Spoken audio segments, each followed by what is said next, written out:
नमस्कार प्रिय विद्यार्थियों। आज की वीडियो के माध्यम से हम लोग चर्चा करेंगे पॉलिटिकल साइंस के बारे में। अगर आप बीए के प्रथम वर्ष प्रथम सेमेस्टर में एडमिशन लिए हैं और आपका पेपर लगा हुआ है, आप किसी भी यूनिवर्सिटी के किसी भी कॉलेज में पढ़ रहे हैं और आपको पॉलिटिकल साइंस का पेपर देने जाना है, कल पेपर है, परसों पेपर है, 10 दिन बाद पेपर है, 1 तारीख को है, किसी भी डेट को आपका पेपर है, 31 तारीख को लगा हुआ है, बहुत सारे बच्चों का कल पेपर लगा हुआ है, ठीक है। मुरादाबाद यूनिवर्सिटी कोई है, उसका पेपर लगा हुआ है, ठीक है। इसके अलावा और भी कई विश्वविद्यालय जिनके पेपर लगे हुए हैं और पॉलिटिकल साइंस का ऑब्जेक्टिव वाला लेक्चर्स जो है उसको भी मैंने डाल रखा है, तो उसको भी आपने देखा होगा। हाय दोस्तों, मैं शिवम शुक्ला आप सभी दोस्तों का हार्दिक स्वागत करता हूं आपके अपने यूट्यूब चैनल को करिकुलर मास्टर में। आज की वीडियो के माध्यम से हम लोग चर्चा करेंगे मोस्ट इंपॉर्टेंट अति लघु उत्तरीय, लघु उत्तरीय और दीर्घ उत्तरीय प्रश्नों के बारे में, जो आपकी परीक्षा के लिए बहुत ही ज्यादा महत्वपूर्ण होंगे। मैं इतना जबरदस्त लेक्चर आपको बताने वाला हूं कि ये मैं पहले पेपर आपको दिखाऊंगा, पेपर दिखाने के बाद में फिर मैं आपको एक एक प्रश्नों को बताने वाला हूं। भारतीय राष्ट्रीय आंदोलन और भारत का संविधान आपको पढ़ना है पॉलिटिकल साइंस के बीए प्रथम वर्ष के प्रथम सेमेस्टर के सिलेबस में। ये महा मैराथन रिवीजन क्लास है। इस क्लास को आपने देख लिया तो आप समझ लीजिए कि आपका आधा लेक्चर आपका वैसे कंप्लीट हो गया है। ये बात आप ध्यान रखेंगे। चलिए जानने का प्रयास करते हैं बहुत ही बारीकी के साथ पेपर में कौन कौन से क्वेश्चंस पूछे गए थे। ये अभी का पेपर है, 2025-26 का पेपर है। इसको आप बड़े बारीकी के साथ देखने का प्रयास करेंगे, ठीक है। BA first semester main paper हो, चाहे बैक पेपर हो, चाहे कुछ भी हो, माइनर का पेपर हो, सभी में माइनर का अगर लिखित होता तो, बाकी ऑब्जेक्टिव माइनर वाला मैं ऑलरेडी बता चुका हूं, ठीक है। मां विंध्यवासिनी मिर्जापुर का 5 फरवरी को जो पेपर लगा उसका ऑब्जेक्टिव मैं इसी चैनल पर को करिकुलर मास्टर पर बता चुका हूं, आपने देखा होगा। तो इसके बारे में चर्चा करेंगे। Indian national movement and constitution of India का लेक्चर बहुत ही महत्वपूर्ण होगा। आइए मोस्ट इंपोर्टेंट प्रश्नों को देखते हैं। Section A, section B, section C, 3 खंडों में आपका पेपर बटा हुआ होता है। खंड आ से अति लघु उत्तरीय, खंड बा से लघु उत्तरीय और खंड सा से दीर्घ उत्तरीय प्रश्न पूछे जाते हैं। यहाँ से आपको 10 क्वेश्चन दिया गया है, very short answer type question. 75 शब्दों में एक प्रश्न का उत्तर लिखना, 2 नंबर का एक प्रश्न है, ठीक है। यही चीज इसमें बताई गई है। अब 10 क्वेश्चन आपके अति लघु उत्तरीय हैं, 10 प्रश्नों के उत्तर बताऊंगा। 4 क्वेश्चन आपके लघु उत्तरीय के हैं और कम से कम 4 या 5 दीर्घ उत्तरीय के। इन सभी प्रश्नों को मैं विस्तार से आज की वीडियो के माध्यम से चर्चा करूंगा। ये बात आप ध्यान रखेंगे। पहला प्रश्न आपका आ चुका है।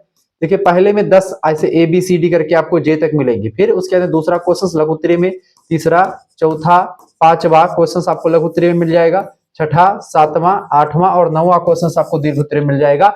इस तरीके से आपके बहुत सारे क्वेश्चन, 4 क्वेश्चन ये, 4 ये, 8 और 10, 18 क्वेश्चन लगभग में आज की वीडियो के माध्यम से आप देखेंगे।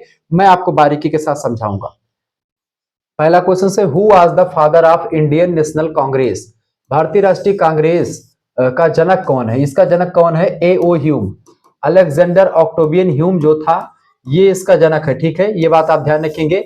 ये एक प्रकार से ये जो है आयरलैंड का था, ठीक है। बड़े पद का अधिकारी था, रिटायरमेंट इसको मिल चुकी थी। 1885 में इसी के सलाह पर जो है इसकी स्थापना की जाती है। 1885 में 28 दिसंबर की डेट को, ठीक है, उसी दिन पहला अधिवेशन होता है इसका, ठीक है। कहां पर? मुंबई में होता है। पहले इसका अधिवेशन पुणे में होने वाला था, क्योंकि पुणे में उस समय प्लेग फैला हुआ था, इसलिए इसका जो पहली जो एक प्रकार से इसका जो क्या नाम है उस अधिवेशन किया गया भारतीय राष्ट्रीय कांग्रेस का, आईएनसी का, वो किया गया मुंबई में। मुंबई में कहां पर? गोकुलदास तेजपाल संस्कृत महाविद्यालय में इसकी पहला अधिवेशन हुआ, जिसके अध्यक्ष चुने गए कौन से बेटा? उनका नाम था डब्ल्यू.सी. बनर्जी, ठीक है। व्योमेश चंद्र बनर्जी इनका पूरा नाम है, ये बात आप ध्यान रखेंगे। ये आईएनसी के फर्स्ट अध्यक्ष हैं, यानी पहले अध्यक्ष थे। इसके संस्थापक पूछा जाए कौन थे या जनक कौन थे, तो अलेक्जेंडर ऑक्टेवियन ह्यूम इसके जनक हैं।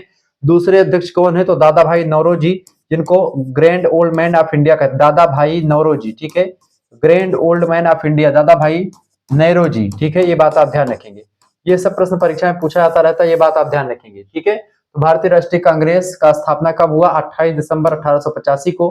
कहां पर? बंबई में गोकुलदास तेजपाल संस्कृत महाविद्यालय में। पहली जो है अधिवेशन की अध्यक्षता करी डब्ल्यू.सी. बनर्जी ने, व्योमेश बनर्जी ने। दूसरी की दादा भाई नौरोजी ने, ठीक है। अलेक्जेंडर ऑक्टेवियन ह्यूम जो है इसके जनक हैं। ये सब चीजें मैं आपको बताऊंगा, लिखित तौर पर मैंने रखा हुआ है, लेकिन एक जो है सरसरी नजर के रूप में मैंने यहाँ पर आपको इसको समझा दिया। आगे देखते हैं। दूसरा प्रश्न आपकी स्क्रीन पर आ चुका, फटाफट से आप देखने का प्रयास करेंगे। दूसरा पहले पेपर देख लीजिएगा, फिर क्वेश्चंस, मैं इंपॉर्टेंट क्वेश्चंस और बताऊंगा। Right the 4 names of the liberal leaders, यानी 4 उदारवादी नेताओं के नाम लिखिए। बढ़िया क्वेश्चन है। 4 उदारवादी नेताओं के नाम, जैसे फिरोज शाह मेहता हो गए, ठीक है, दादा भाई नौरोजी हो गए, ये सारे नेता हैं। इनमें 4 नाम मैं आपको बताऊंगा। 1885 से लेकर के, ठीक है, 1905 तक का जो दौर रहा भारतीय राष्ट्रीय कांग्रेस का लगभग 20 सालों का 20 वर्षों का एक प्रकार से जो समय रहा है भारतीय राष्ट्रीय कांग्रेस में, उसको नरम जो है पंथ या उदारवादी नेताओं का काल कहा जाता है। ये बात ध्यान रखेंगे। अगला क्वेश्चन है when was the proposal of non cooperation movement passed, यानी असहयोग आंदोलन का प्रस्ताव कब पास हुआ था। बढ़िया क्वेश्चन है। असहयोग आंदोलन गांधी जी के नेतृत्व में आगे बढ़ा था, यानी अंग्रेजों का सहयोग नहीं करने के को लेकर के आंदोलन शुरू हुआ था। अगला क्वेश्चन है why was Rowlatt law was called black law, यानी कि रौलेट कानून को काला कानून क्यों कहा जाता है। जैसे अभी यूजीसी को काला कानून कह करके संबोधित किया गया है, ऐसे ही रौलेट एक्ट अंग्रेजों ने लेकर के आया था। ना वकील ना दलील, यानी कोई वकील दलील नहीं होगी, सीधे उठा करके जेल में बंद कर दिया जाएगा।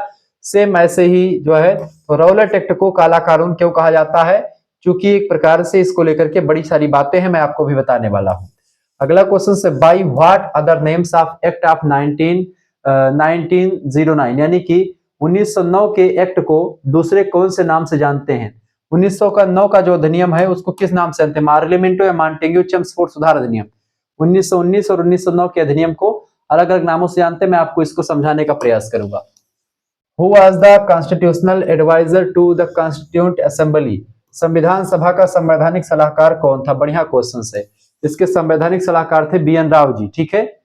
अगला क्वेश्चन है by which amendment of the constitution the fundamental duties of the citizen have been added to the constitution. संविधान के कौन से संशोधन के द्वारा संविधान में नागरिकों के मौलिक कर्तव्य को जोड़ा गया। संविधान में संशोधन हुआ था बेटा कौन सा, 42वां संविधान संशोधन हुआ था 1976 में, इसके द्वारा जोड़ा गया था। इस समय प्रधानमंत्री थी इंदिरा गांधी श्रीमती। ठीक है। तो उसी दौरान जोड़ा गया था। 10 मौलिक कर्तव्य को शामिल किया गया था। संविधान के भाग 4 के का में, भाग 4 का शामिल किया गया। अनुच्छेद 51 का में शामिल किया गया था 10 मौलिक कर्तव्य। फिर बाद में क्या हुआ, ये रूस के संविधान से लिया गया था। फिर बाद में क्या हुआ, 11वां मौलिक कर्तव्य जोड़ा गया। वर्तमान में 11 मौलिक कर्तव्य है और ये 2002 में जोड़ा गया था 11वां मौलिक कर्तव्य। 86 नंबर का संविधान संशोधन हुआ था, उसमें जोड़ा गया था। ये सब चीजें ध्यान रखेंगे, परीक्षा के दृष्टिकोण से बहुत ही महत्वपूर्ण है। ठीक है। मैं अभी चीजों को विस्तार से समझाने का प्रयास भी करूंगा, परेशान नहीं होना आपको। अगला क्वेश्चन से आपका inspired by the constitution of which country the directive principles of state policies have been included in the Indian constitution, यानी कौन से देश के संविधान से प्रेरित होकर के भारतीय संविधान में नीति निर्देशक तत्वों का समावेश किया गया है। तो यानी कि डीपीएसपी की बात किए तो भारतीय संविधान के भाग 4 में, भारतीय संविधान का भाग 4 जो होता है वो नीति निर्देशक तत्वों को उसमें शामिल किया गया है। भाग 4 में अनुच्छेद के कौन कौन से पढ़ेंगे, अनुच्छेद 36 से लेकर के अनुच्छेद 51 तक जो है भारतीय संविधान में, इसी को भाग 4 कहा जाता है। भाग 1 कहा जाता है, 1 से लेकर के अनुच्छेद 4 को भाग 1 कहा जाता है। भाग 2 कहा जाता है अनुच्छेद 5 से लेकर के 11 को। ठीक है। नागरिकता का प्रावधान है, इसमें संघ और राज्य क्षेत्र कहा गया है। तीसरा भाग जो है बेटा उसमें इसका मौलिक अधिकारों की बात करी गई है, अनुच्छेद 12 से लेकर के अनुच्छेद 35 तक। भाग 3 कहा जाता है, इसको मैग्ना कार्टा कहते हैं। ठीक है। अब आपका जो है भाग 4 आता है नीति निर्देशक तत्व। ये 36 से लेकर के अनुच्छेद 51 तक नीति निर्देशक तत्वों के बारे में बढ़िया तरीके से समझाया गया है, बताया गया है। यहाँ पर इंपॉर्टेंट चीज ये है, पूछा क्या गया कि कौन से देश से संविधान से प्रेरित होकर के भारतीय संविधान में नीति निर्देशक तत्वों को शामिल किया गया है। तो नीति निर्देशक तत्व जो है आयरलैंड के संविधान से लिया गया। कौन सा देश, आयरलैंड के संविधान से प्रेरित है। आयरलैंड के संविधान से नीति निर्देशक तत्व लिया गया है। ठीक है। ऑस्ट्रेलिया के संविधान से समवर्ती सूची शामिल की गई है। मौलिक अधिकारों को अमेरिका के संविधान से लिया गया है। ठीक है। इसके अलावा आपका रसिया के संविधान से मौलिक कर्तव्यों को शामिल किया गया है। संसदीय शासन व्यवस्था ब्रिटेन के संविधान से ली गई। वैसे भारत का 70% हिस्सा जो है वो ब्रिटेन से ही प्रभावित है। ब्रिटेन के द्वारा जो कानून बनाया गया था ब्रिटिशर्स के द्वारा 1935 का भारत शासन अधिनियम, वहां से लगभग में 60 से 70% हिस्सा भारतीय संविधान का वही ग्रहण कर लिया गया है।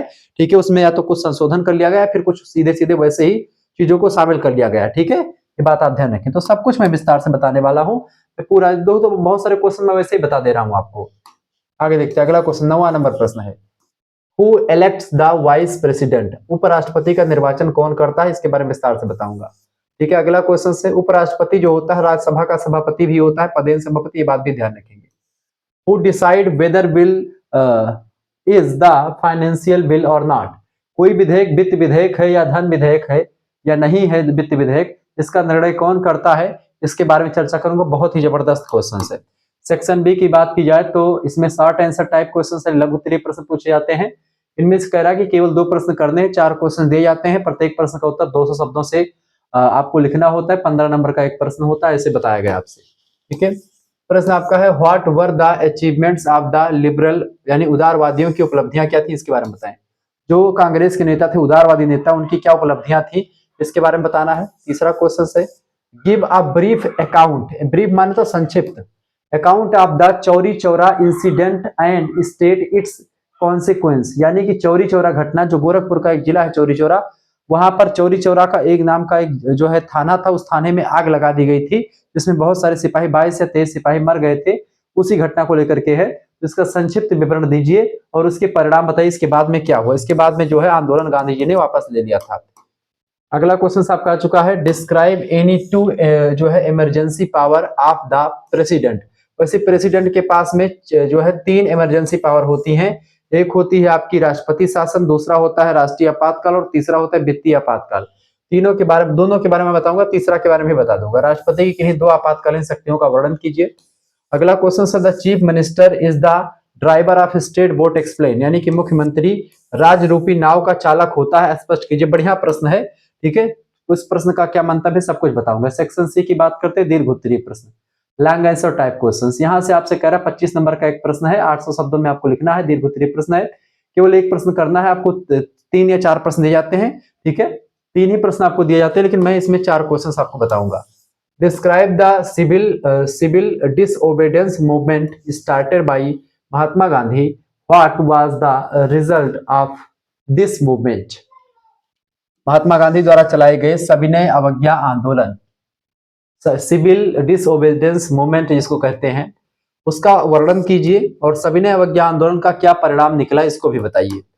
पूरा मैं विस्तार से आपको बताऊंगा सविनय अवज्ञा आंदोलन का परिणाम और इसका क्या कारण रहा, क्यों हुआ और क्या क्या इसमें नीतियां बनाई गई। Discuss the fundamentals rights of citizens under the Indian constitution, यानी भारतीय संविधान के अंतर्गत नागरिकों के मौलिक अधिकारों की विवेचना कीजिए। प्रश्न आपसे करें मौलिक अधिकार जो है आपको बताने हैं, जो अनुच्छेद 12 से लेकर के अनुच्छेद 35 तक जो है, जो 6 प्रकार के मौलिक अधिकार का मेंशन किया गया, उसके बारे में आपको बताना है।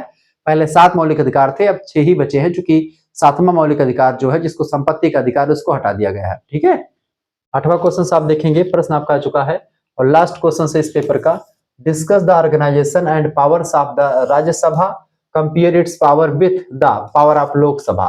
राज्यसभा के संगठन एवं अधिकारों की चर्चा कीजिए, उसके अधिकारों की लोकसभा के अधिकारों से तुलना कीजिए। बढ़िया क्वेश्चन है, लोकसभा राज्यसभा दोनों के बारे में यहाँ पर मेंशन हो गया है और दोनों के बारे में चर्चा भी कर लूंगा। चलिए, राजनीति विज्ञान के अति लघु उत्तरीय प्रश्नों को पहले देखते हैं, जो प्रश्न आपकी परीक्षा में पूछा गया है। प्रश्न आप देखेंगे, बढ़िया क्वेश्चन।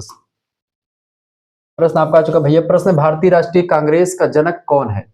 भारतीय राष्ट्रीय कांग्रेस का जनक कौन था, तो मैंने आपको बता ही दिया था शुरुआत में ही, भारतीय राष्ट्रीय कांग्रेस, जिसको इंडियन नेशनल कांग्रेस या आईएनसी शॉर्ट फॉर्म में कहते हैं, उसकी स्थापना का श्रेय एक अवकाश प्राप्त, यानी जिसकी छुट्टी हो चुकी है, अंग्रेज अधिकारी A O. Hume, Allan Octavian Hume को कहा जाता है, अलेक्जेंडर ऑक्टेवियन ह्यूम या एलन ऑक्टेवियन ह्यूम, उन्हें ही कांग्रेस का जनक या पिता माना जाता है। ठीक है, ये बात आप ध्यान रखेंगे। आगे देखते हैं, विस्तार से समझें अगर इस चीज को, तो कांग्रेस की स्थापना 28 दिसंबर को हुई थी 1885 को, बंबई, अब मुंबई के गोकुलदास तेजपाल संस्कृत कॉलेज में जो है इसकी स्थापना हुई थी।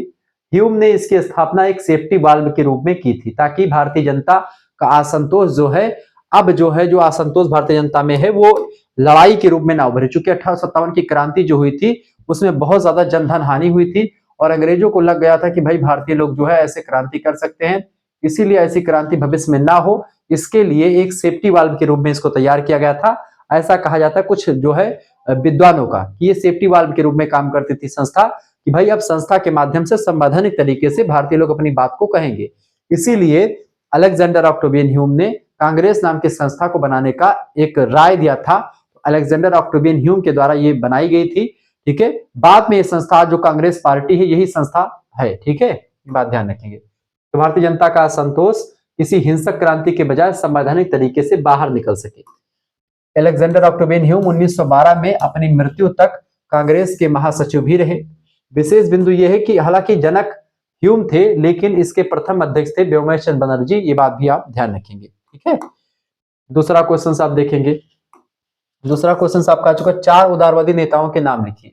4 उदारवादी नेता यानी कांग्रेस के 4 उदारवादी नेताओं के नाम लिखिए। देखिए भारतीय राष्ट्रीय कांग्रेस के शुरुआती दौर 1885 से 1905 का जो 20 वर्षों का लगभग समय है, इसी को उदारवादी युग कहा जाता है कांग्रेस पार्टी का, भारतीय आंदोलन का। इस दौर के 4 प्रमुख दिग्गज नेता निम्नलिखित हैं और ये लोग जो है मतलब चिरौरी करते थे, जिसको कहते हैं चिरौरी का मतलब समझते हैं, यानी कि प्रार्थना पत्र लिख करके अंग्रेजों को एकदम से अपना मुखिया मान करके उनके न्याय प्रियता को विश्वास करके, उनकी न्याय पालिका पर विश्वास करके हम लोग चिट्ठी उट्ठी लिख करके बातचीत किया करते थे कि भाई हमारा ये चीज कीजिए। पहले विद्वान थे, पहले जो है नेता थे उदारवादी नेता, वो थे दादा भाई नौरोजी, जिन्हें भारत के वयोवृद्ध पुरुष यानी grand old man of India कहा जाता है। इन्होंने जो है भारत का जो धन निकासी सिद्धांत है उसके बारे में भी बताया। ठीक है, बड़े अच्छे विद्वान थे और अर्थशास्त्र के काफी मर्मज्ञ व्यक्ति थे। दूसरे विद्वान थे, दूसरे व्यक्ति थे गोपाल कृष्ण गोखले, महात्मा गांधी जी के राजनीतिक गुरु माने जाते हैं गोपाल कृष्ण गोखले जी। तीसरे विद्वान थे सुरेंद्र नाथ बनर्जी, इन्हें बेताज बादशाह कहा जाता था। ठीक है, और अगले हैं चौथे नेता हैं फिरोज शाह मेहता, इन्हें बंबई का शेर भी कहा जाता था फिरोज शाह मेहता को। इस तरीके से आपने 4 नेताओं के नाम देखे, दादा भाई नौरोजी, गोपाल कृष्ण गोखले, सुरेंद्रनाथ बनर्जी और फिरोज शाह मेहता, 4 नेता थे कांग्रेस के। सरल भाषा में समझे तो ये नेता अंग्रेजी न्यायप्रियता में विश्वास रखते थे और प्रार्थना पत्रों व भाषणों के माध्यम से सुधार करना चाहते थे, अंग्रेजी न्यायप्रियता पर विश्वास रखते थे। ठीक है, अगला क्वेश्चन आपका आ चुका है। अगला क्वेश्चन है असहयोग आंदोलन का प्रस्ताव कब पास हुआ था? असहयोग आंदोलन का प्रस्ताव कब पास हुआ था, फटाफट से आप बताएंगे। देखिए असहयोग आंदोलन, नॉन कोऑपरेशन मूवमेंट कहा जाता है इसको, भारतीय स्वतंत्रता संग्राम का पहला बड़ा जन आंदोलन था ये। इसका प्रस्ताव सितंबर 1920 में कलकत्ता यानी अब कोलकाता के विशेष अधिवेशन में रखा गया था। महत्वपूर्ण जानकारी यह है कि इस प्रस्ताव को अंतिम रूप से और पूर्ण बहुमत के साथ दिसंबर 1920 के नागपुर अधिवेशन में पारित किया गया था। महात्मा गांधी के नेतृत्व में यह आंदोलन स्वराज की मांग के लिए शुरू हुआ था। इसके तहत सरकारी नौकरियों, स्कूलों और विदेशी सामानों का बहिष्कार करने का निर्णय लिया गया था। इसमें लोग अपनी सरकारी नौकरियां त्यागने लगे थे, विदेशी सामानों का बहिष्कार कर रहे थे, स्वदेशी मूवमेंट की बात हो रही थी, अपने यहाँ पर जो विकसित चीजें होती थी अपने यहाँ पर चीजों को बनाया जाए, ऐसा पूरा प्रावधान किया जा रहा था। ठीक है, अगला क्वेश्चन से चौथा नंबर प्रश्न आप देखेंगे। उसको देखने से पहले एक चीज मैं आपको बताने वाला हूं कि अगर आपको हमारे कोर्स में ज्वाइन होना है, हमारे कई पेपर, साल पेपर की पीडीएफ प्राप्त करने हैं, जो कि मैंने कई सारा मॉडल पेपर बना रखा है, उन सभी को अगर प्राप्त करना है पीडीएफ फॉर्म में तो आप प्राप्त कर सकते हैं 9984 039 139 पर आप एसएमएस कर दीजिएगा। बहुत ही महत्वपूर्ण जो है तमाम सारे पीडीएफ होंगे आपके। आप इस नंबर पर अपना नाम, अपनी यूनिवर्सिटी का नाम, अपने सब्जेक्ट के नेम और आप किस सेमेस्टर में, अपने सेमेस्टर का नाम लिख करके भेज दीजिएगा। तो फर्स्ट सेमेस्टर का इस समय कोर्स तो आपको मिल ही जाएगा, साथ ही साथ में फर्स्ट एंड सेकंड सेमेस्टर दोनों का लेंगे तो 150 रुपए में क्या हो जाएगा, फर्स्ट सेमेस्टर का आपको नोट्स भी मिल जाएगा और सेकंड सेमेस्टर की लाइव क्लास वाला ग्रुप भी आपको मिल जाएगा। अब सेकंड सेमेस्टर में क्या होगा, आपका सेकंड सेमेस्टर का नोट्स भी मिलेगा, ठीक है, लाइव क्लास भी मिल जाएगी, वीडियो लेक्चर्स मिलेंगे, सब कुछ आपको सेकंड सेमेस्टर का भी मिल जाएगा। 6 महीने तक आप उसमें पढ़ते रहेंगे, जुड़े रहेंगे ग्रुप में। ठीक है, और फर्स्ट सेमेस्टर का नोट्स भी आपको मिल जाएगा, जिसमें आपका सभी subject, political science, Hindi, geography, history या food, nutrition, hygiene, first aid and health, जो भी आपका होगा वो सब मिल जाएगा। ठीक है, यहाँ पर आपका कितना रुपए लगेगा, 150 रुपए फीस लगेगी। जैसे आप एसएमएस करेंगे आपके पास एक स्कैनर भेजा जाएगा, उसी पर आपको 150 रुपए फीस पेमेंट कर देनी। सभी सब्जेक्ट का आपको कम से कम जो है 5 से 6 प्रैक्टिस सेट आपको मिल जाएंगे, पॉलिटिकल साइंस के, हिंदी के, ज्योग्राफी के, पॉलिटी के, ऐसे सभी सब्जेक्ट आपको मिल जाएंगे। तो ऐसे ही मिल जाएंगे, तो आप सभी लोग इसके लिए तैयार हो जाइए। ठीक है, बहुत ही महत्वपूर्ण लेक्चर है ये आपकी परीक्षा के दृष्टिकोण से, तो मैं बहुत ही बारीकी के साथ चीजों को बताता हूँ। ठीक है, आपको सब कुछ मिल जाएगा। ठीक है, तो आप परेशान नहीं होना है, सभी सब्जेक्ट का मिल जाएगा नोट्स यहाँ पर और सब कुछ मिल जाएगा। आप एक सब्जेक्ट की सीरीज खरीदते हैं तो कितने की पड़ती है, 60 रुपए की।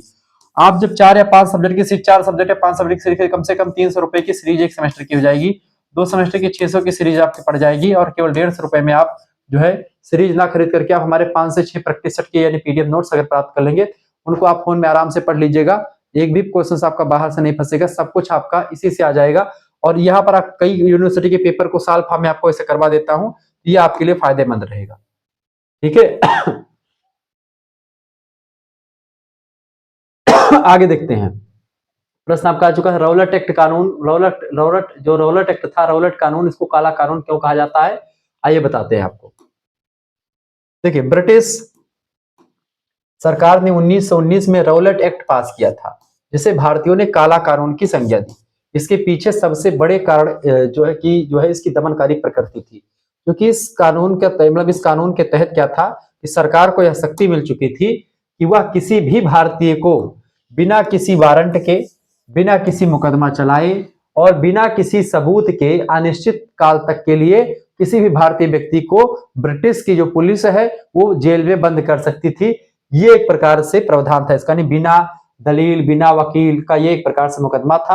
तो इस तरीके से यहाँ पर बिना किसी वारंट के, बिना किसी मुकदमा चलाए, बिना किसी सबूत के ही उठा करके जेल में बंद कर दो। गांधी जी ने इसका पुरजोर विरोध किया। इस कानून के विरोध में नारा दिया था गांधी जी ने, क्या? नो वकील, नो वकील, नो दलील, नो अपील। ये एक प्रकार से नारा दिया था इस कानून के, मतलब कि कोई आप ना तो वकील कर सकते हो, ना ही दलील दे सकते हो और ना ही कोई अपील आपकी यहाँ पर होती थी।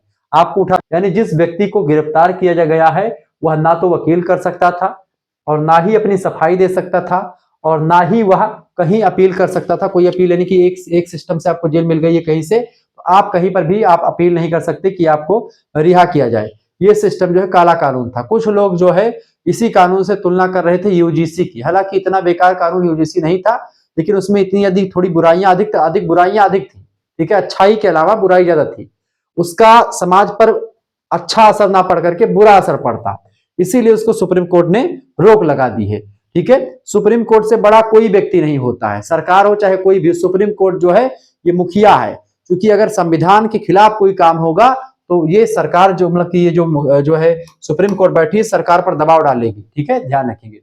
तो इसका खूब विरोध हुआ था। इसी कानून के विरोध का परिणाम जलियांवाला बाग हत्याकांड के रूप में सामने आया था। ये बात भी आप ध्यान रखेंगे।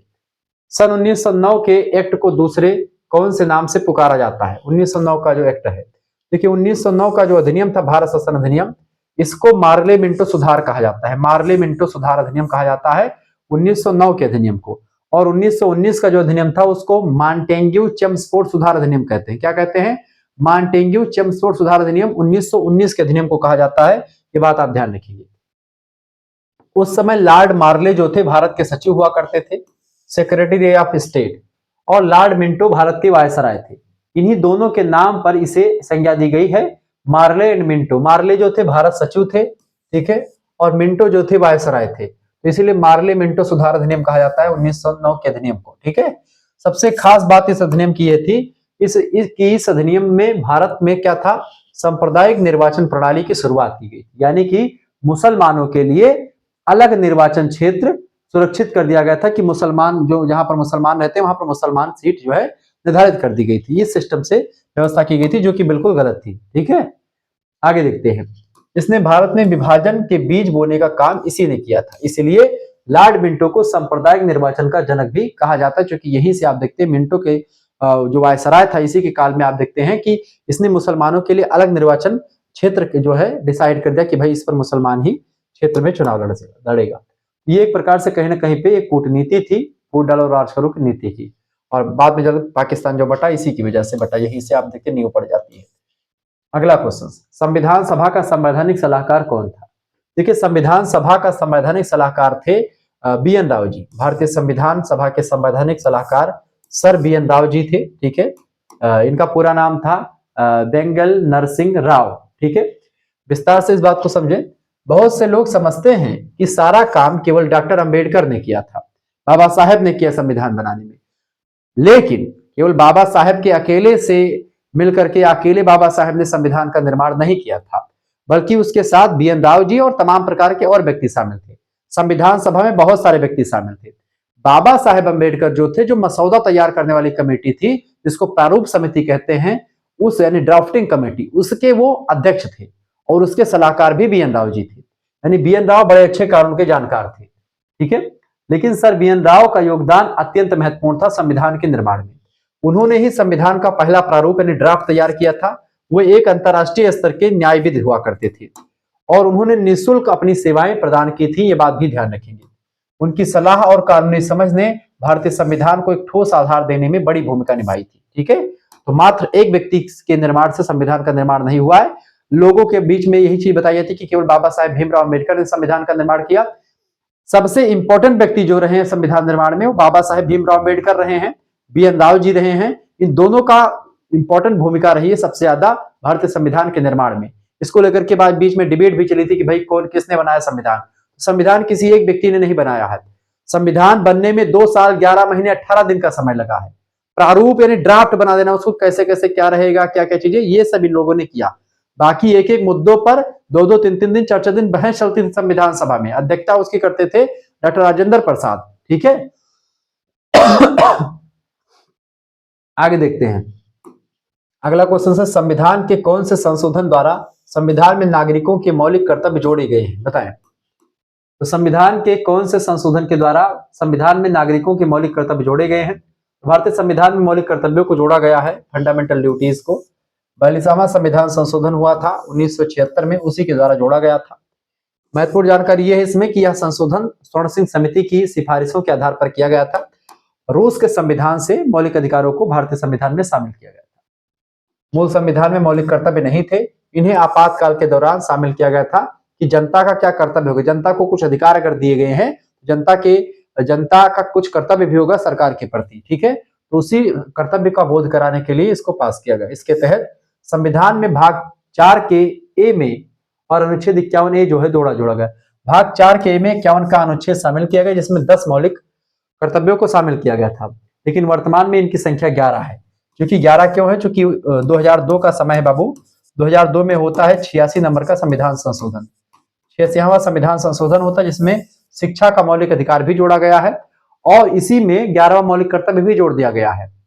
इसमें कहा गया है कि 6 से 14 साल के जो बच्चे हैं, वो उनका एक कर्तव्य बनता है माता पिता का कि वो अपने बच्चों को, 6 से 14 साल के बच्चों को शिक्षा उपलब्ध करवाएं, यानी शिक्षा दिलाएं। ठीक है, ये कर्तव्य भी है और प्रत्येक बच्चे का यह मौलिक अधिकार भी है कि वह शिक्षा ग्रहण करे। अगला क्वेश्चन आपका आ चुका है। प्रश्न है, कौन से देश के संविधान से प्रेरित होकर के भारतीय संविधान में नीति निर्देशक तत्वों को समावेश किया गया है? तो आयरलैंड के संविधान से लिया गया नीति निर्देशक तत्वों को। भारतीय संविधान में राज्य के नीति निर्देशक तत्व DPSP, directive principles of state policy, Ireland के संविधान से मोटिवेट होकर के भारतीय संविधान में शामिल किया गया है। नीति निर्देशक तत्व वे निर्देश होते हैं जो राज्य यानी सरकार को यह बताते हैं कि जनता के लिए, जनता के कल्याण के लिए उसे कैसी कैसी नीतियां बनानी चाहिए ताकि जनता सुखी रह सके, जनता का कल्याण हो सके। एक वेलफेयर स्टेट बनाने के लिए राज्य के नीति निर्देशक तत्वों का होना बहुत जरूरी है। इनका वर्णन भारतीय संविधान के भाग 4 और अनुच्छेद 36 से लेकर के अनुच्छेद 51 तक किया गया है। इनका मुख्य उद्देश्य है भारत में एक कल्याणकारी राज्य यानी वेलफेयर स्टेट की स्थापना करना। गांधीवादी विचारधारा का प्रभाव भी इन्हीं तत्वों में सबसे अधिक दिखाई देता है। यानी गांधीवाद जो विचारधारा थी वो आपको यहाँ पर दिखती है। गांधी जी के पैटर्न पर ही मौलिक कर्तव्य जो है, मतलब सॉरी जो है नीति निर्देशक तत्व जो है शामिल किए गए।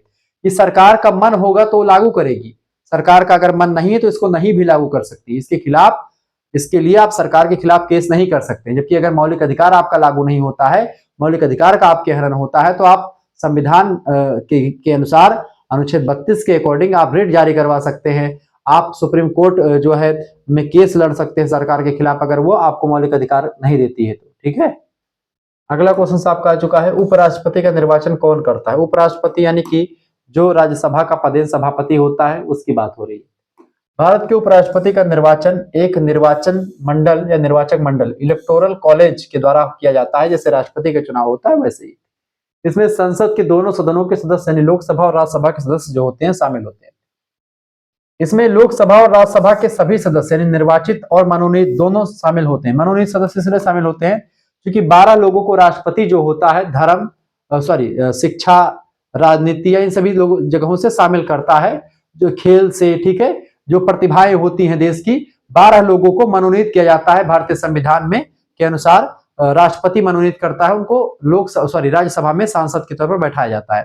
ठीक है, तो राष्ट्रपति के चुनाव में वो 12 लोग शामिल नहीं होते, क्योंकि राष्ट्रपति ने उनको चुना है तो वो 12 लोग ऑटोमेटिक राष्ट्रपति को ही वोट देंगे। इसीलिए उनको एक प्रकार से वोट देने का अधिकार राष्ट्रपति को नहीं, लेकिन उपराष्ट्रपति जो होता है उनको वोट डाल सकते हैं 12 लोग जो जिनका मनोनयन किया गया है। ठीक है, निर्वाचित और मनोनीत दोनों प्रकार के सदस्य जो होते हैं ये आप जो है उपराष्ट्रपति का चुनाव में भाग ले सकते हैं। उपराष्ट्रपति का चुनाव अनुपातिक प्रतिनिधित्व पद्धति और एकल संक्रमणीय मत, सिंगल ट्रांसफरेबल वोट के द्वारा गुप्त मतदान से होता है। जैसे राष्ट्रपति का चुनाव होता है सेम वैसे। लेकिन राष्ट्रपति के चुनाव में क्या है बेटा, ध्यान रहे बात कि उपराष्ट्रपति के चुनाव में राज्यों की विधानसभाओं के सदस्य जो होते हैं वो भाग नहीं लेते। विधानसभा यानी कि विधायक लोग इसमें उपराष्ट्रपति को विधायक वोट नहीं देते हैं, जबकि राष्ट्रपति के चुनाव में क्या होता है, विधायक लोग भी भाग लेते हैं, यानी विधायक और सांसद दोनों लोग वोट देते हैं राष्ट्रपति को। केवल निर्वाचित विधायक, निर्वाचित जो है सांसद ही वोट देते हैं, जबकि मनोनीत सांसद जो होते हैं वो भी वोट देते हैं उपराष्ट्रपति को। मनोनीत मतलब कि जिनको चुना नहीं गया है, जिनको एक प्रकार से बस ऐसे ही बना दिया गया है। 10वां प्रश्न, कोई विधेयक वित्त विधेयक है या नहीं, इसका निर्णय कौन करता है? तो कोई भी विधेयक धन विधेयक है या वित्त विधेयक है, मनी बिल है या नहीं है, इस बात का अंतिम निर्णय लेने का अधिकार केवल लोकसभा के अध्यक्ष के पास होता है, स्पीकर ऑफ लोकसभा के पास होता है। लोकसभा अध्यक्ष का यह निर्णय अंतिम और सर्वोपरि होता है, जो कह देता है वही मान्य होता है। उनके इस फैसले को किसी अदालत, राष्ट्रपति या संसद के किसी सदन में चुनौती नहीं दी जा सकती है। ठीक है, जब कोई धन विधेयक राज्यसभा में भेजा जाता है या राष्ट्रपति के पास हस्ताक्षर के लिए जाता है, तो उस पर लोकसभा अध्यक्ष का प्रमाण पत्र यानी कि सर्टिफिकेट लगा होता है। यह व्यवस्था इसलिए की गई है ताकि लोकसभा की वित्तीय शक्तियों पर कोई आंच ना आए, ये बात आप ध्यान रखिए। अब लघु उत्तरीय प्रश्नों को देखेंगे। ठीक है, लघु उत्तरीय प्रश्न आपका आ चुका। दूसरा प्रश्न हम देखते हैं। शुक्ला स्टडी पॉइंट इसलिए लिखा चूंकि शुक्ला स्टडी पॉइंट आपका दूसरा चैनल है, वहां पर आपको कई सारे लेक्चर्स आपको पॉलिटिकल साइंस के ऑलरेडी मिल जाएंगे। ठीक है, देखिए दूसरा प्रश्न है, उदारवादियों की उपलब्धियां क्या थी, इसके बारे में बताएं। उदारवादियों की उपलब्धियों के बारे में बताएं, फटाफट से आप बताने का प्रयास करेंगे। देखिए प्रस्ताव है, भारतीय राष्ट्रीय कांग्रेस के शुरुआती यानी कि 20 वर्षों का जो दौर रहा है, 1885 से 1905 का जो युग रहा है, उसी को उदारवादी युग कहा जाता है। यद्यपि आलोचक इन्हें भिक्षावृत्ति की राजनीति करने वाला कहते हैं, लेकिन भारत के राष्ट्रीय आंदोलन की नींव रखने में इनकी भूमिका ऐतिहासिक रही है। प्रमुख उपलब्धियां ये रही इसकी, राजनीतिक चेतना का विकास आप देखते हैं कांग्रेस के उदारवादी नेताओं के द्वारा ही हुआ। उदारवादियों ने, खास करके दादा भाई नौरोजी, गोपाल कृष्ण गोखले इत्यादि लोगों ने भारतीयों को यह समझाया कि उनकी गरीबी और दुर्दशा का असली कारण ब्रिटिश शासन रहा है। उन्होंने राष्ट्रवाद के विचार को घर घर तक पहुंचाने का काम किया। किसने? कांग्रेस रूपी संस्था ने, और खास करके जो नरम पंथ के नेता थे, उदारवादी नेता थे, उन लोगों ने। ठीक है, ये बात आप ध्यान रखिए। आगे बढ़ते और भी चीजों को जानने का प्रयास करते हैं। दूसरी बात है, आर्थिक शोषण का पर्दाफाश किया। दादा भाई नौरोजी, जैसा कि मैंने आपको बताया था, ड्रेन ऑफ वेल्थ थ्योरी इन्होंने दी है। ये कहते हैं कि भाई किस तरीके से भारत का धन किस तरीके से विदेशों में जा रहा है, किस तरीके से अंग्रेज लोग जो हैं यहाँ का धन अपने वहां पर खर्च कर रहे हैं। तो दादा भाई नौरोजी ने धन के निष्कासन, ड्रेन ऑफ वेल्थ का सिद्धांत दिया। उन्होंने साक्ष्यों के साथ सिद्धांत साक्ष्यों के साथ सिद्ध किया कि कैसे अंग्रेज भारत की दौलत लूट करके लंदन ले जा रहे हैं। यह उनकी सबसे बड़ी बौद्धिक विजय थी, ये बात आप ध्यान रखेंगे। ठीक है, आगे बढ़ते हुए चीजों को जानने का प्रयास करते हैं। एक बार फटाफट से वीडियो को लाइक कर दीजिएगा और चैनल पर अगर नए हैं तो सब्सक्राइब भी कर दीजिएगा, क्योंकि इसी प्रकार से इन्फॉर्मेटिव वीडियो मैं लगातार आपके लिए लाता रहता हूँ। ठीक है, वीडियो को शेयर भी कर दीजिएगा और लाइक भी कर दीजिएगा, क्योंकि इसी प्रकार से इन्फॉर्मेटिव वीडियो मैं आपके लिए लगातार लाता रहता हूँ। बहुत बारीकी के साथ आप चीजों को समझ पा रहे हैं। ठीक है, प्लीज वेट अ मोमेंट।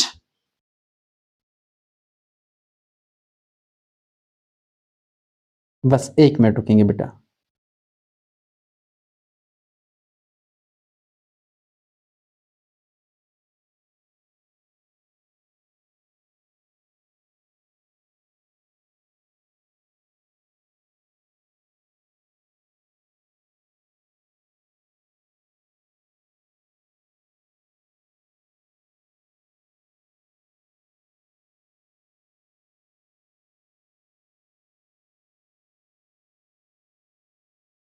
चले, आर्थिक शोषण का पर्दाफाश। दादा भाई नौरोजी ने क्या दिया है?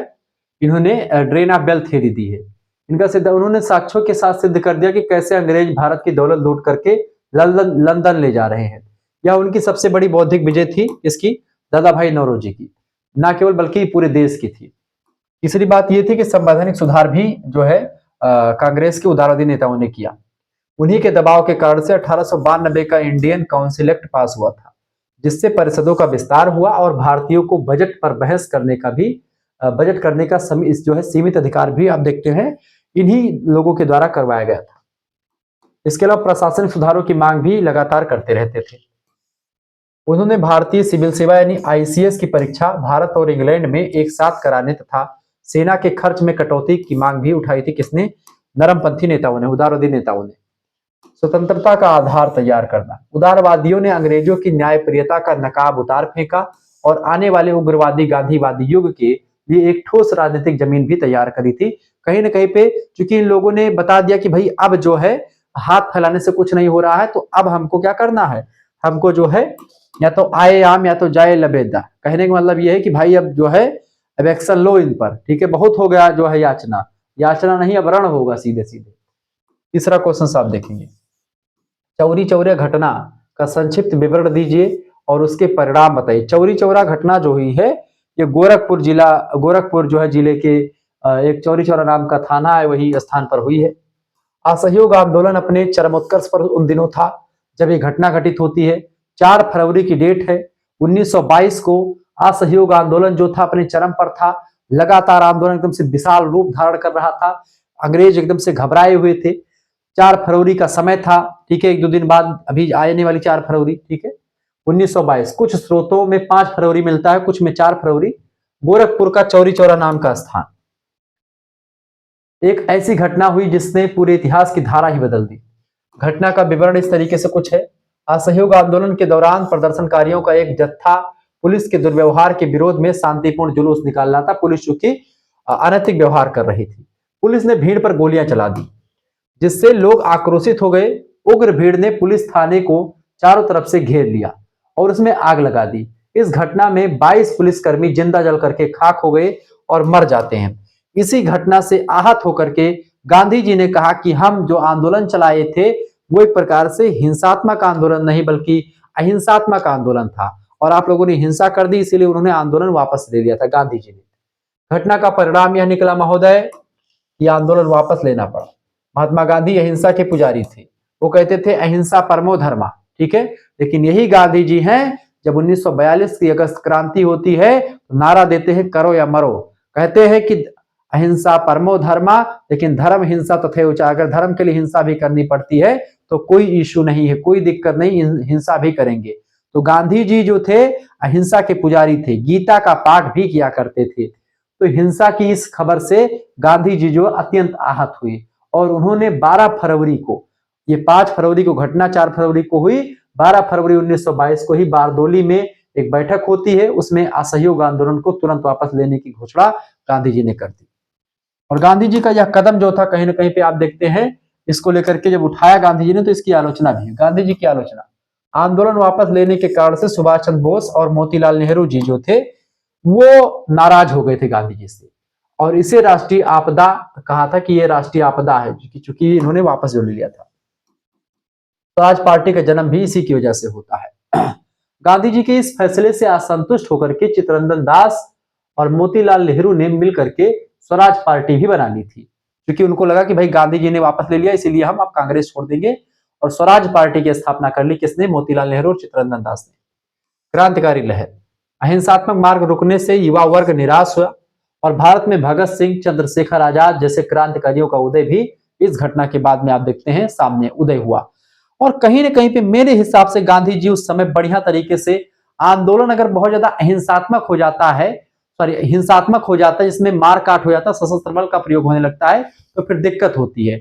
इसलिए एक प्रकार से हिंसा का प्रयोग जो होता है अगर आंदोलन में हो गया तो हो सकता था कि आज तुमने 22 लोगों को जला दिया है और कल ही 5 फरवरी की डेट को ही या 6 फरवरी की डेट को अंग्रेज अधिकारी आते तोप वगैरह लेकर के या गोलीबारी लेकर के और दूसरी कांड हो जाता कि दिक्कत हो जाती जलियांवाला बाग हत्याकांड से, या फिर और कुछ हो सकता था। यानी कहने का मतलब यह है कि जैसे आपने पुलिस थाने में आग लगाई तो हो सकता है कि भाई गोलीबारी और होती और भीषण नरसंहार होता, लोग और मारे जाते अगर आंदोलन चलता रहता। इसीलिए गांधी जी की दिमाग देखिए, उन्होंने आंदोलन को वापस ले लिया, कहा कि फिर से रुकेंगे, फिर आंदोलन करेंगे, सब्र रखिए, ठीक है। तो भगवान के घर देर है अंधेर नहीं है, तो उस सिद्धांत को लेकर के आगे बढ़े। चौथा क्वेश्चन, राष्ट्रपति की किन्हीं 2 आपातकालीन शक्तियों का वर्णन कीजिए। राष्ट्रपति के पास मुख्यतः 3 आपातकालीन शक्तियां हैं, राष्ट्रपति शासन, राष्ट्रीय आपातकाल और वित्तीय आपातकाल। भारतीय संविधान के भाग 10 और ये कितना हो जाएगा 10 ये हो गया आपका, और 5 3 8 यानी कि 18। भाग 18 के अंतर्गत राष्ट्रपति को विशेष आपातकालीन शक्तियां प्रदान की गई हैं ताकि असाधारण स्थितियों में राष्ट्र की एकता और अखंडता की रक्षा की जा सके, ठीक है। जब आपातकाल की स्थिति है तो ऐसे में राष्ट्रपति के पास कई शक्तियां हैं। 2 आपातकालीन शक्तियां जो है जो लागू भी हो चुकी हैं, तीसरी नहीं लागू हुई है।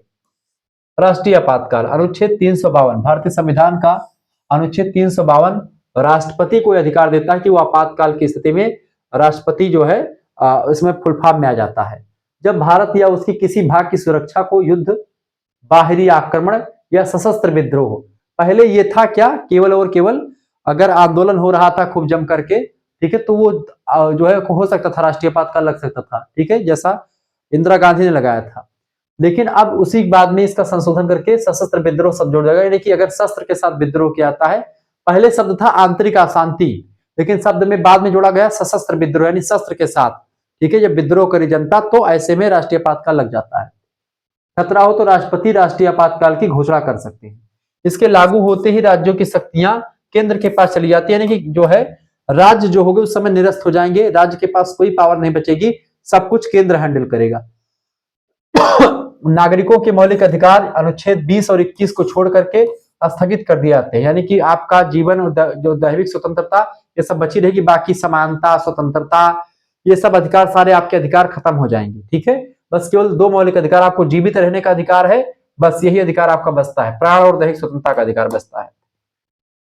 राज्य में राष्ट्रपति शासन, दूसरी शक्ति राष्ट्रपति के पास क्या है, राष्ट्रपति शासन, अनुच्छेद 356 के तहत राष्ट्रपति जो होता है, अगर विधानसभा कोई भंग हो गई है, विधानसभा सही तरीके से नहीं चल रही है, तो ऐसे में राष्ट्रपति जो होता है वो कानून बना, राष्ट्रपति जो होता है वो राष्ट्रपति शासन लगा सकता है वहां पर।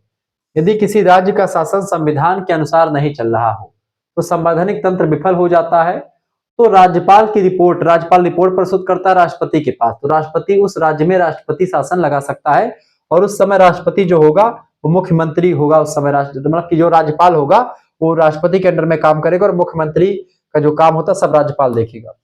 इसके बाद राज्य की विधानसभा या तो भंग कर दी जाती है या स्थगित कर दी जाती है।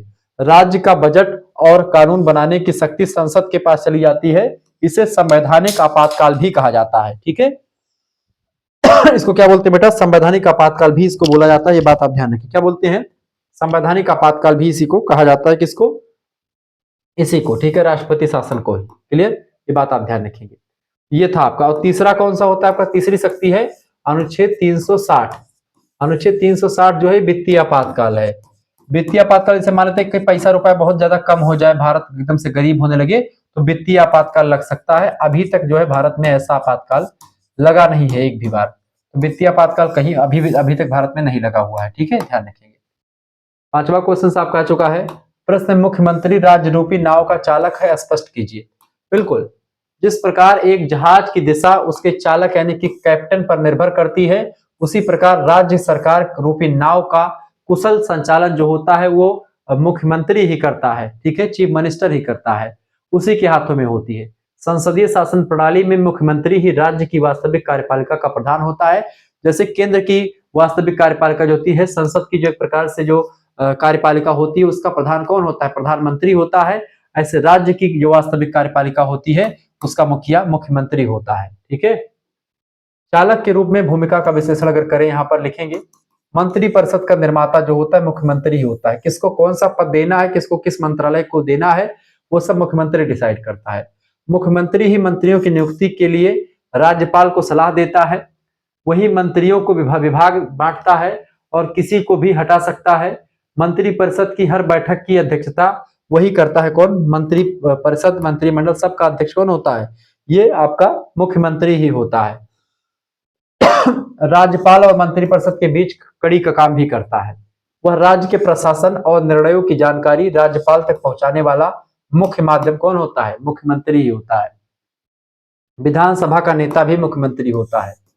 सदन के नेता के रूप में वह नीतियों की घोषणा करता है और विपक्षी दल के हमलों से अपनी सरकार का बचाव भी मुख्यमंत्री ही करता है। वह बहुमत दल का चेहरा होता है, ये बात ध्यान, जैसे योगी जी मुख्यमंत्री है इस समय, ठीक है।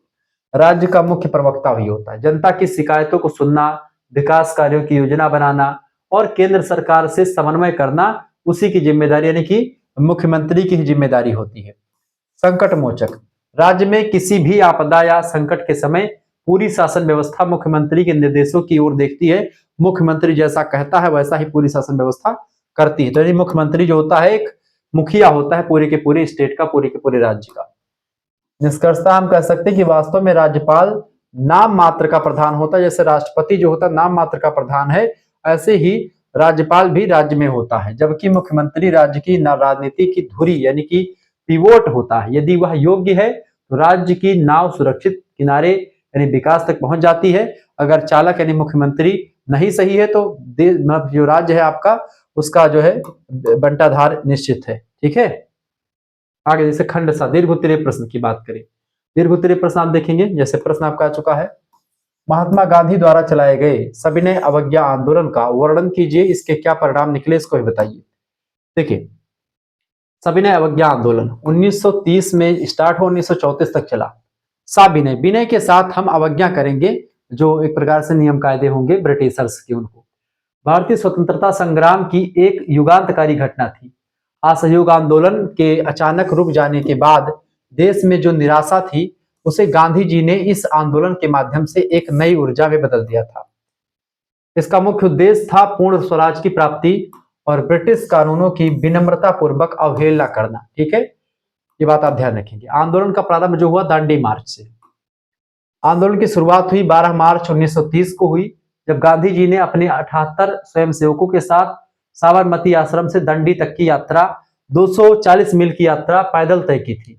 78 स्वयंसेवक थे और गांधी जी स्वयं थे। 79 लोग मिलकर के यात्रा करते 240 मील तक पैदल जाते हैं। पूरा जन सैलाब इनके पीछे जो है उमड़ता हुआ चला गया था उस समय। ठीक है, ये बात आप ध्यान रखेंगे।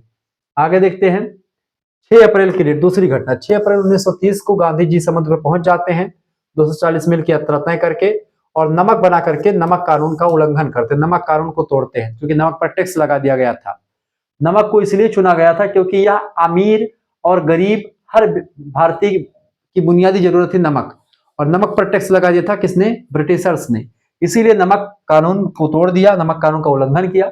और आंदोलन के प्रमुख कार्यक्रम जो रहे, कानूनों का उल्लंघन किया, पहली बात सरकारी नमक कारखानों पर धरना देना, नमक कानून तोड़ना, ये सब पहला कार्यक्रम था। दूसरा, विदेशी वस्तुओं का बहिष्कार किया गया, विदेशी कपड़ों को जलाया गया, शराब की दुकानों पर जो है पिकेटिंग करना, शराब की दुकानें बंद करवाने के लिए जो है धरना देना, करों का भुगतान ना करना, यानी जो भी टैक्स देना था जनता को, जनता टैक्स नहीं देगी, किसानों के द्वारा लगान और भू राजस्व देने से मना कर देना, ये सब चीजें इसमें शामिल थी।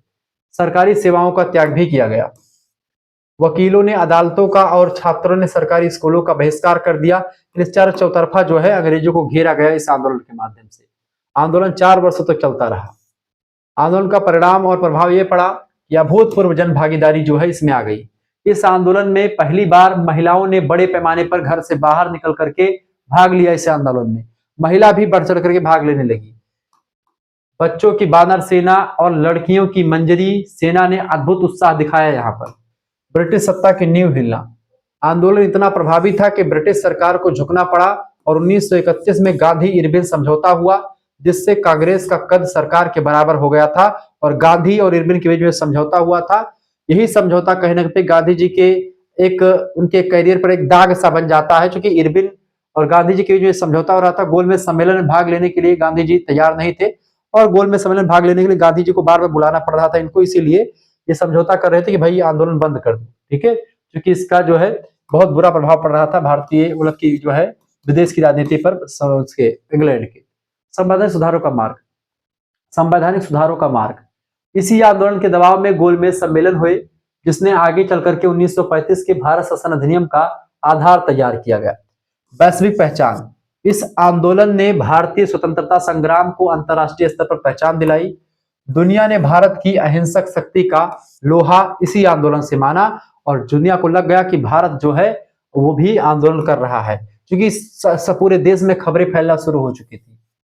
भारतीय संविधान के अंतर्गत नागरिकों के मौलिक अधिकारों की विवेचना कीजिए। बढ़िया प्रश्न है परीक्षा के दृष्टिकोण से। देखेंगे भारतीय संविधान के भाग 3 में अनुच्छेद 12 से लेकर के अनुच्छेद 35 तक मौलिक अधिकारों की बात करी गई है, जो भारतीय संविधान में अमेरिका के संविधान से मोटिवेटेड है, प्रेरित है, उनसे लिए गए हैं।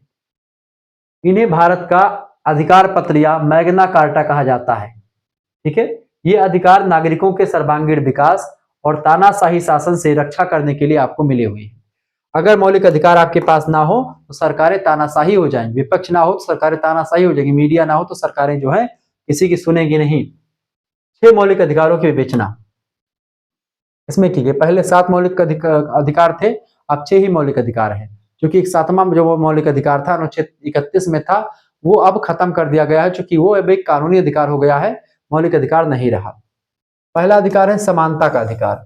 अनुच्छेद 14 से लेकर के अनुच्छेद 18 तक भारतीय संविधान में समानता की बात करी गई है। यह अधिकार सुनिश्चित करता है, समानता का अधिकार, कि कानून के सामने सब समान है। ठीक है, यानी अनुच्छेद 14 क्या कहता है? विधि के समक्ष समता, कानून के नजरों में सब बराबर होंगे। अनुच्छेद 15 कहता है कि धर्म, जाति, लिंग या जन्मस्थान के आधार पर, प्रजाति के आधार पर कोई भेदभाव नहीं किया जाएगा किसी व्यक्ति में। अनुच्छेद 15 कहता है। अनुच्छेद 16 कहता है लोक नियोजन के विषय में अवसर की समानता, यानी सरकारी नौकरी, सरकारी ऑफिस में कहीं पर आप अगर जाते हैं तो आपके खिलाफ कोई भेदभाव नहीं किया जाएगा, धर्म, जाति, लिंग, स्थान ये सब देख करके। ठीक है। अनुच्छेद 17 कहता है छुआछूत का अंत किया जाएगा, अस्पृश्यता का अंत किया जाएगा, और इसी के अंतर्गत किया गया है इन सभी चीजों के लिए। और अनुच्छेद 18 क्या कहता है? उपाधियों का अंत। ठीक है, उपाधियों का अंत किसमें कहा गया बेटा? उपाधियों का अंत कहा गया, उपाधियों का अंत। ठीक है, उपाधियों का अंत, यानी कि जैसे कोई व्यक्ति महाराजा धीराज, परम भट्टारक ये सब अब नहीं रख सकता है, तो उपाधियों का अंत अनुच्छेद 18 में कहा गया है। अनुच्छेद 17 छुआछूत को खत्म करता है। अनुच्छेद 16 लोक नियोजन के विषय में अवसर की समानता की बात करता है, लेकिन आरक्षण जो व्यवस्था है वो अनुच्छेद 16 पर दाग लगा देती है। इसके अलावा अनुच्छेद 15 जो है धर्म, जाति, लिंग, जन्मस्थान के आधार पर कोई भेदभाव किसी में नहीं किया जाएगा। और अनुच्छेद 14 विधि के समक्ष समता, कानून के नजर में सब बराबर हैं। यूजीसी नियम में अनुच्छेद 14 और अनुच्छेद 15 इन दोनों का हनन होता कहीं ना कहीं पे, चूंकि जो सवर्ण जाति थी, जनरल कास्ट थे, उनके खिलाफ ये कानून कहीं ना कहीं पे था। खिलाफ इसलिए था चूंकि यहाँ पर बिना जो है किसी पुख्ता सबूत के भी केस हो जाता, और साथ ही साथ में यहाँ पर दिक्कत ये थी कि अगर केस हो गया या फिर झूठी, अगर मान लेते झूठे किसी ने शिकायत कर दी, ठीक है, तो उस पर भी केस हो जाता, और उस पर जांच समिति होती, तो वो एक प्रकार से मान लेते बन गया केस। और मान लेते जांच समिति के बाद में हो गया कि भाई इस पर कोई केस नहीं है, झूठा फंसा जा रहा है, अगर साबित भी हो जाता है तो जिसने केस किया था उस व्यक्ति को कोई जो है उस पर केस नहीं चलेगा, यानी जिसने केस किया था उस पर कोई केस नहीं चलेगा, उसका नाम गोपनीय रखा जाएगा, तमाम सारी चीजें बताएगी उसमें। हालांकि इसीलिए सुप्रीम कोर्ट ने इसको जो है स्थगित कर दिया, स्थगित नहीं किया, रोक दिया है। इसका जो अंतिम निर्णय होगा बाद में वो मार्च के महीने में आएगा। बड़ा बवाल मचा था इस पे। स्वतंत्रता का अधिकार, अनुच्छेद 19 से 22, इसके तहत नागरिकों को भाषण देने, शांतिपूर्ण सम्मेलन करने, संघ बनाने और देश में कहीं भी आने जाने की आजादी दी गई है। अनुच्छेद 21 जीवन और व्यक्तिगत स्वतंत्रता की सुरक्षा देता है। अनुच्छेद 21 के का में ही आपको मौलिक अधिकार में एक शामिल किया गया है 2002 में 86वां संविधान संशोधन करके 21 का अनुच्छेद जोड़ा गया है, या 21 का ए जोड़ा गया है, जिसमें शिक्षा को मौलिक अधिकार के रूप में शामिल कर दिया गया है। 6 से लेकर के 14 साल के बच्चों का यह मौलिक अधिकार है कि उनको शिक्षा मिलनी चाहिए। अगर माता पिता उनके शिक्षा नहीं दिलवाते हैं तो उनको जो है माता पिता के खिलाफ भी वो केस कर सकते हैं अगर शिक्षा नहीं मिलती बच्चों को, तो ठीक है। तो प्रत्येक माता पिता का कर्तव्य भी होगा कि वो शिक्षा दिलवाएं, और उनका बच्चों का मौलिक अधिकार भी है कि वो शिक्षा ग्रहण करें। शोषण के विरुद्ध अधिकार तीसरा अधिकार है। अच्छा, अनुच्छेद 19 जो होता है वो आपका स्वतंत्रता का अधिकार है। अनुच्छेद 19 में ही आप जो है बोल सकते हैं, जैसे प्रेस की स्वतंत्रता अनुच्छेद 19 के ए में कही गई है, ऐसे 19 का ए बी सी डी इस तरीके से तमाम सारी चीजें हैं। अच्छा, 19 में क्या है, आप कहीं पर बस सकते हैं, कहीं पर आप सभा कर सकते हैं, आप संगठन कर सकते हैं, आप शांतिपूर्ण तरीके से धरना दे सकते हैं, ये सब चीजें अनुच्छेद 19 में ही बताई गई हैं। आप कहीं पर जाकर के टहल घूम सकते हैं, कहीं पर आप जो है जमीन खरीद सकते हैं, कहीं पर आप व्यापार कर सकते हैं, सारी स्वतंत्रता आपको दी गई है। शोषण के विरुद्ध अधिकार, अनुच्छेद 23 से लेकर के अनुच्छेद 24 में शोषण के विरुद्ध अधिकार की बात करी गई है। यह अधिकार मानव तस्करी, जबरन मजदूरी यानी बेगार प्रथा और 14 वर्ष से कम उम्र के बच्चों को खतरनाक कारखानों में काम करने या काम पर रखने को प्रतिबंधित करता है। अगर कोई व्यक्ति 14 साल से कम के बच्चों को कारखानों में नौकरी देता है तो उसका कारखाना भी सील हो सकता है, ठीक है। मौलिक अधिकार, किसी बच्चे को नौकरी यहाँ पर मतलब 14 साल से नीचे बच्चे को नहीं मिलती बड़े खतरनाक कामों में। धार्मिक स्वतंत्रता का अधिकार, अनुच्छेद 25 से लेकर के 28 में कहा गया हर धर्म का व्यक्ति जो है अपने धर्म को मान सकता है, किसी भी धर्म को छोड़ सकता है, किसी भी धर्म को अपना सकता है।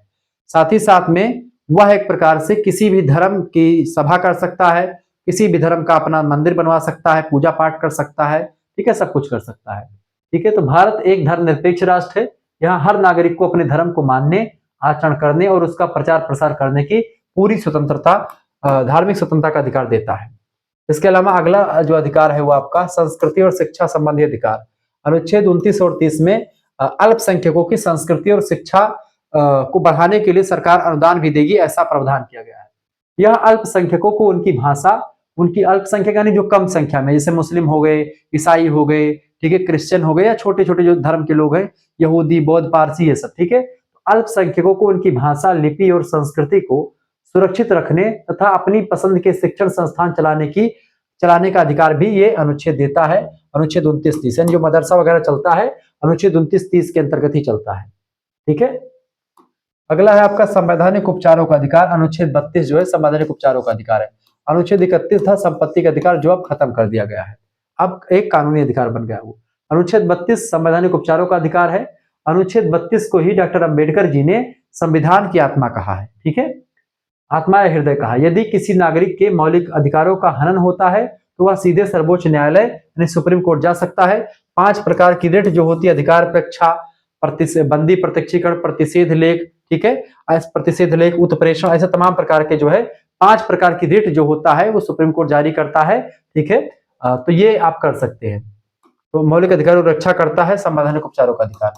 महत्व इसका यह है कि मौलिक अधिकार न्याय संगत यानी कि जस्टिएबल है, यानी कि इसके पीछे न्यायपालिका जो होती है वो न्यायपालिका की शक्ति होती है। ये राज्य की निरंकुशता पर रोक लगाते हैं और लोकतंत्र को जीवंत रखते हैं। जैसे अभी यूजीसी के मामले में संविधान के मौलिक अधिकार का हनन हो रहा था, ऐसे में सुप्रीम कोर्ट ने उस पर क्या लगा दिया, रोक लगा दी। हालांकि अभी इस पर डिसीजन बाकी है कि हनन हो रहा था कि नहीं हो रहा था। जहां तक लोगों का मानना है कि हनन हो रहा था, इसलिए सुप्रीम कोर्ट ने इस पर थोड़ा सा रोक लगाई।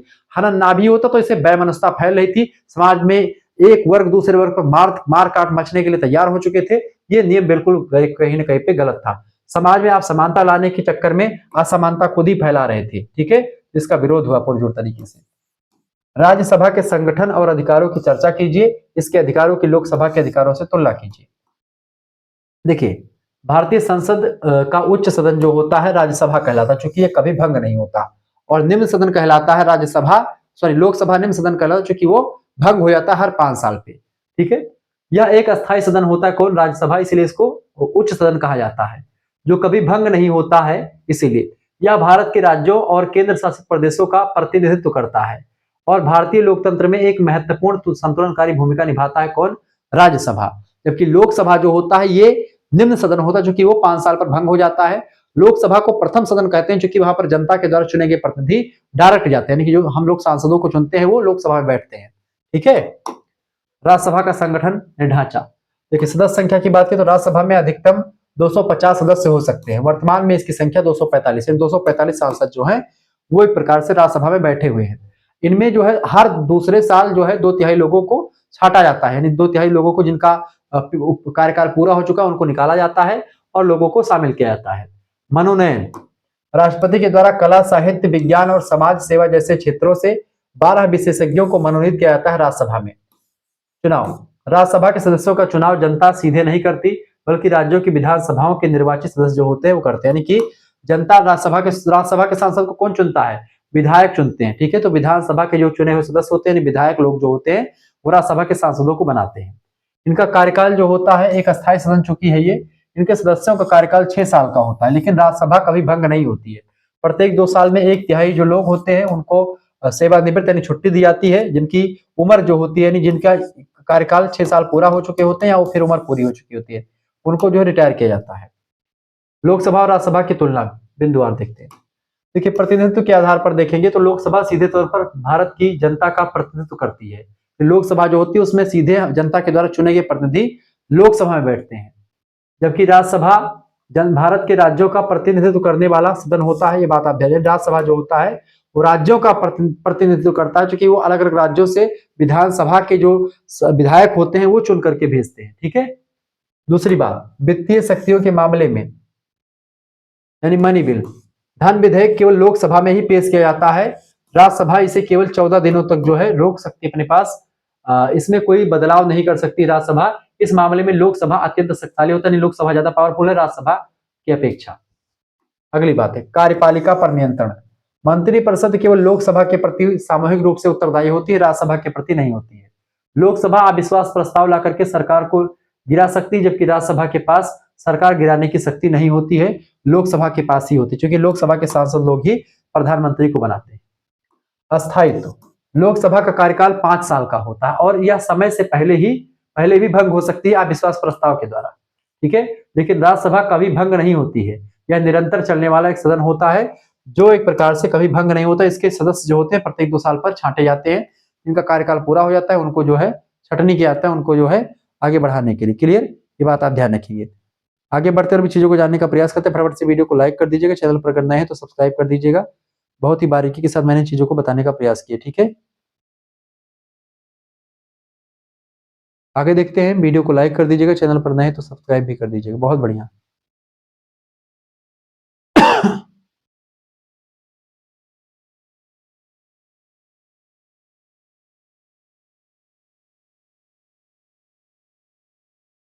आगे बढ़ते हैं, यही चीज है। क्लियर, विशिष्ट अधिकार। देखिए, राज्यसभा के पास 2 ऐसी शक्तियां हैं जो लोकसभा के पास भी नहीं है। पहली, अनुच्छेद 312 के तहत नई अखिल भारतीय सेवाओं का सृजन कर सकता है राज्यसभा, और दूसरी अनुच्छेद 249 के तहत राज्य सूची के किसी विषय को राष्ट्रीय महत्व का घोषित कर सकता है। राज्यसभा जो है वो राज्य की सूची के विषय को राष्ट्रीय महत्व का विषय घोषित कर सकता है, राज्य सूची में शामिल विषय को भी, ये केवल राज्यसभा कर सकती है। लास्ट क्वेश्चन से, भारतीय संविधान की प्रमुख विशेषताओं का वर्णन कीजिए। देखिए, भारतीय संविधान दुनिया का सबसे अनोखा और महान दस्तावेज है। इसे बनाने में 2 साल 11 महीने 18 दिन का समय लगा है। दुनिया का सबसे बड़ा लिखित संविधान भारत का संविधान ही है। इसमें आपके 22 भाग हैं, 22 भाग थे जब बन रहा था तो, और 8 अनुसूचियां थी और 395 अनुच्छेद थे। आज 395 से अधिक अनुच्छेद हो चुके हैं, 450 से अधिक अनुच्छेद है। कम से कम 12 अनुसूचियां हो चुकी है, और भाग की बात की तो 24 या 25 भाग है अभी भी। विश्व का सबसे बड़ा विशाल लिखित संविधान है। भारत का संविधान दुनिया का सबसे विस्तृत लिखित संविधान है। इसमें शासन के हर छोटे बड़े पहलू को विस्तार से समझाने का प्रयास किया गया है। दूसरी विशेषता भारतीय संविधान की है लचीलेपन और कठोरता का समन्वय। हमारा संविधान ना तो ब्रिटेन की तरह बहुत लचीला है और ना ही अमेरिका की तरह बहुत कठोर है। इसमें आवश्यकता के अनुसार संशोधन यानी बदलाव किए जा सकते हैं, लेकिन इसकी बुनियादी संरचना को नहीं बदला जा सकता है। जैसे कि जो बेसिक स्ट्रक्चर है संविधान का उसको नहीं चेंज हो सकता है, बाकी सब चेंज हो सकता है। संपूर्ण प्रभुत्व संपन्न और धर्मनिरपेक्ष राज्य। भारत एक आजाद देश है और इसका अपना कोई राजकीय धर्म नहीं है। यहाँ सभी धर्मों को समान सम्मान और स्वतंत्रता प्राप्त होती है, ठीक है। संसदीय शासन प्रणाली। भारत में ब्रिटेन की तर्ज पर संसदीय प्रणाली अपनाई गई है, जहां राष्ट्रपति नाम मात्र का प्रधान होता है और प्रधानमंत्री वास्तविक कार्यपालिका का प्रमुख होता है, ठीक है। ये बात ध्यान रखिए। इसके अलावा अगली विशेषता संविधान की है एकल नागरिकता। अमेरिका में के विपरीत, अमेरिका में चूंकि दोहरी नागरिकता है जबकि भारत में एकल नागरिकता है। भारत में एकल नागरिकता सिंगल सिटीजनशिप का प्रावधान है। हम केवल भारतीय हैं, जैसे हम केवल भारत के नागरिक हैं, उत्तर प्रदेश के आप निवासी हैं, नागरिक नहीं है। जबकि अमेरिका में देखेंगे तो आप कैलिफोर्निया अमेरिका का एक राज्य है कैलिफोर्निया, तो आप कैलिफोर्निया के निवासी भी हैं, कैलिफोर्निया के नागरिक भी हैं और अमेरिका के भी नागरिक, यानी आप कैलिफोर्निया की एक सिटीजनशिप मिलती है और आप अमेरिका की भी सिटीजनशिप आपको मिलती है, यानी कि अमेरिका और कैलिफोर्निया दोनों का एक प्रकार से आपको सिटीजनशिप मिल जाती है, दोनों का आपको नागरिकता मिलती है। क्योंकि भारत में केवल आप भारतीय हैं, भारत का नागरिक हैं। मौलिक अधिकार और कर्तव्य भी इसमें शामिल हैं। भारतीय संविधान की अगली विशेषता, संविधान प्रत्येक नागरिक को 6 मौलिक अधिकार प्रदान करता है और साथ ही राष्ट्र के प्रति हमारे 11 मौलिक कर्तव्यों को याद दिलाता रहता है, ठीक है। ये बात भी ध्यान रखिए। इसके अलावा स्वतंत्र न्यायपालिका है। भारत में न्यायपालिका पूरी तरह स्वतंत्र और निष्पक्ष है, जो संविधान और नागरिकों के अधिकारों की रक्षा करती है। अगर सरकारें संविधान के खिलाफ काम करती है तो न्यायपालिका तुरंत फटकार लगाती है। निष्कर्षतः हम कह सकते हैं कि भारतीय संविधान केवल एक कानूनी किताब नहीं होती है, बल्कि यह करोड़ों भारतीयों की आशाओं का केंद्र है, होप का केंद्र होता है। यह लोकतंत्र, समानता और न्याय की रक्षा का सबसे बड़ा स्तंभ होता है। ये बात भी ध्यान रखेंगे। इस तरीके से हमने पूरा का पूरा एक पेपर आपको सॉल्व कर दिया। 1-2 क्वेश्चन हमने एक्स्ट्रा आपको बता दिए हैं। जिनको भी पीडीएफ प्राप्त करनी है एसएमएस कर दीजिएगा 9984, ठीक है। एसएमएस क्या करेंगे बेटा, एसएमएस कर दीजिएगा 9984 039 139 पर। आप जो है केवल सेकंड सेमेस्टर का भी कोर्स ज्वाइन कर सकते हैं, केवल फर्स्ट सेमेस्टर का भी कोर्स ज्वाइन कर सकते हैं, फर्स्ट एंड सेकंड का दोनों का कोर्स ज्वाइन कर सकते हैं। आप इस नंबर पर एसएमएस कर दीजिएगा, अपना नाम, अपने यूनिवर्सिटी का नाम, अपने सब्जेक्ट का नाम, अपने सेमेस्टर का नाम लेकर के भेज दीजिएगा। जैसे तरह लेकर के भेजेंगे आपके पास एक क्यूआर कोड यानी स्कैनर भेजा जाएगा। उसी स्कैनर पर आपको मात्र 100 रुपए फीस जमा कर देने होंगे। केवल फर्स्ट सेमेस्टर का नोट्स आपको प्राप्त करना है। वीडियो लेक्चर्स आपको यूट्यूब पर ही मिल जाएंगे, शुक्ला ID पॉइंट पर आप देख लीजिएगा, इस चैनल पर भी मिल जाएंगे कुछ वीडियोस, वहां पर मिल जाएगा। लेकिन प्लेलिस्ट आपको इकट्ठा वीडियो जो मिल जाती है आपको वहीं पर आपको मिल जाएगी, व्हाट्सएप ग्रुप के माध्यम से नोट्स मिल जाएगा सभी सब्जेक्ट का आपको, प्रैक्टिस सेट जैसे आपको यहाँ पर बोर्ड पर दिख रहा है, पेपर आपको मैंने दिखाया, पेपर और उसका साल पूरा सॉल्यूशन, ऐसे 4-5 जो है प्रैक्टिस सेट आपको मिल जाएंगे, ऑब्जेक्टिव का भी लिखित का भी, आप आसानी से उसको पढ़ लीजिएगा, ठीक है, मात्र 100 रुपए फीस में, तो यह सब आपको मिल जाएगा, ठीक है। फर्स्ट सेमेस्टर का सभी सब्जेक्ट का आपको मिल जाएगा, को करिकुलर का भी मिल जाएगा, ठीक है, इसे 100 रुपए फीस में। और केवल जो बच्चा केवल सेकंड सेमेस्टर का ज्वाइन करना चाहता है तो सेकंड सेमेस्टर की फीस भी केवल 100 रुपए फीस ही है, ठीक है, ये बात आप ध्यान रखेंगे। और इसी फीस में आपको सब कुछ मिल जाएगा, सेकंड सेमेस्टर का live class, video lectures, PDF notes, ठीक है, model paper, revision class, marathon class, सब कुछ आपको मिल जाएगा सभी सब्जेक्ट का, ठीक है, मात्र 100 रुपए फीस में सेकंड सेमेस्टर का। तो केवल सेकंड सेमेस्टर का भी आप 100 रुपए फीस जमा करके एडमिशन करवा सकते हैं, क्योंकि ग्रुप बन चुका है, काफी बच्चे जुड़ चुके हैं। लेकिन जो बच्चे फर्स्ट सेमेस्टर का पेपर दे रहे हैं अभी, फर्स्ट एंड सेकंड दोनों का वो बच्चे ज्वाइन कर ले, मेरे हिसाब से केवल 150 रुपए उनकी फीस लगेगी, जिसमें उनको फर्स्ट सेमेस्टर का नोट्स मिल जाएगा, नहीं फर्स्ट सेमेस्टर की पूरी तैयारी भी हो जाएगी, और सेकंड सेमेस्टर की पूरी तैयारी 6 महीने तक भी उनकी हो जाएगी, मात्र 150 रुपए में। तुरंत जो है 150 वाला कोर्स ही आप ज्वाइन कर लीजिए मेरे हिसाब से। जैसे आप स्कैनर भेजा जाएगा आपके पास, आप उस पर फीस जमा कर दीजिए, उसका स्क्रीनशॉट हमारे पास भेजेंगे, ठीक है। ये फीस आप किसी दूसरे से भी जमा करवा सकते हैं, खुद भी जमा कर सकते हैं, बात ध्यान रखिएगा, ठीक है। तो आप सभी विश्वविद्यालय के बच्चे पढ़ सकते हैं, राम मनोहर लोहिया विश्वविद्यालय, बीर बहादुर महात्मा गांधी का विद्यापीठ, रमजी पैरी बरेली, रोहिलखंड, मासा कुंभरी Saharanpur, Raja Mahendra Pratap Singh state university, Siddharth university, Deendayal Upadhyay Gorakhpur विश्वविद्यालय, इसके अलावा एमजी पैरी बरेली रोहिलखंड, जननारायण चंद्रशेखर बलिया विश्वविद्यालय, इसके अलावा आपका महाराजा सुहेलदेव आजमगढ़ विश्वविद्यालय, माँ विंध्यवासिनी मिर्जापुर, माँ पाटेश्वरी बल्लामपुर विश्वविद्यालय, ठीक है, और ऐसे तमाम प्रकार, चौधरी चरण सिंह मेरठ विश्वविद्यालय, छत्रपति साहू जी महाराज कानपुर विश्वविद्यालय, महाराजा सुहेलदेव आजमगढ़ हो गया, प्रोफेसर रज्जू भाई state university, Bundelkhand university Jhansi, doctor Bhimrao Ambedkar Agra विश्वविद्यालय, सभी के लिए महत्वपूर्ण है। 2027 के लिए लेक्चर बहुत ही महत्वपूर्ण होगा, ये बात आप ध्यान रखिए। धन्यवाद, मिलते हैं फिर नेक्स्ट वीडियो में, तब तक के लिए जय हिंद जय भारत। आप सभी का बहुत बहुत धन्यवाद, हमारे से जुड़ने के लिए अपना प्यार दुलार इसी प्रकार से बनाए रखिएगा, बहुत बहुत धन्यवाद।